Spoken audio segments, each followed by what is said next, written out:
Di tahun 2025 ini, Laboratorium Komputer dan Biometrika Hutan melaksanakan penelitian bertajuk pemodelan struktural interpretif untuk pengembangan indikator keberhasilan rehabilitasi hutan dan lahan di Indonesia. Penelitian ini didasarkan pada pentingnya keberhasilan RHL untuk menyelesaikan permasalahan utama kehutanan, yaitu tingginya degradasi dan deforestasi. RHL pada dasarnya adalah pembenahan sistem pengelolaan hutan dan lahan yang merupakan masalah kompleks sehingga memerlukan indikator keberhasilan yang utuh dan komprehensif.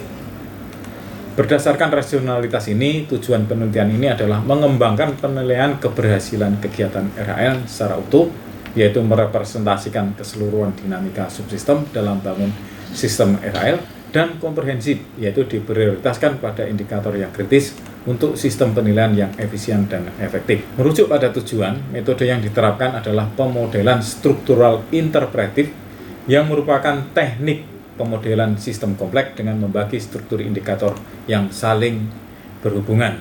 Implementasi metode ini disajikan dalam tahapan seperti direpresentasikan dalam presentasi ini, mulai dari penyusunan model konseptual sampai dengan uji coba struktur indikator. Pada tahapan awal dilakukan elaborasi indikator berdasarkan definisi RHL menurut PP nomor 26 tahun 2020 dan rasionalitas RHL berdasarkan pendapat narasumber dan literatur terkait dengan rehabilitasi, reforestasi, reboisasi, reklamasi atau revegetasi hutan dan lahan. Hasil elaborasi adalah 21 indikator yang mencakup representasi dinamika sistem biofisik, ekonomi, dan sosial budaya yang terbentuk karena adanya kegiatan RHL.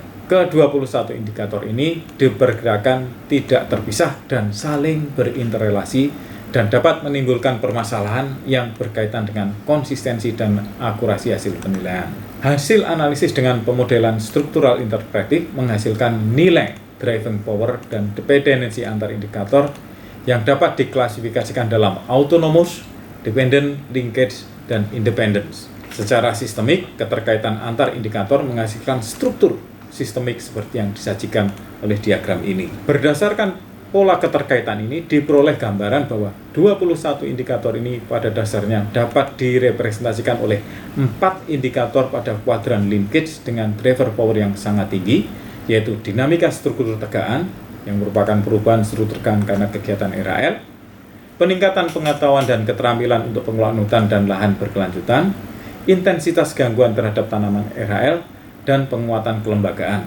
Di samping itu terdapat 2 indikator dengan kuadran independen dan driver power tinggi, yaitu kesiapan sistem pengaturan hasil dan dinamika harga produk tanaman hasil RHL. Merujuk pada hasil pemodelan ini, sebaiknya evaluasi keberhasilan RHL dalam sebuah unit manajemen minimal harus mengakomodasi 6 indikator ini yang merepresentasikan dinamika subsistem biofisik dan sosial yang semestinya terjadi karena kegiatan RHL. Implementasi indikator ini sangat dimungkinkan karena adanya ketersediaan data yang diperlukan. Demikian penelitian ini, semoga memberi manfaat bagi pengembangan kegiatan RHL di Indonesia dalam kerangka mewujudkan pengelolaan sumber daya hutan dan lahan lestari. Matur nuwun.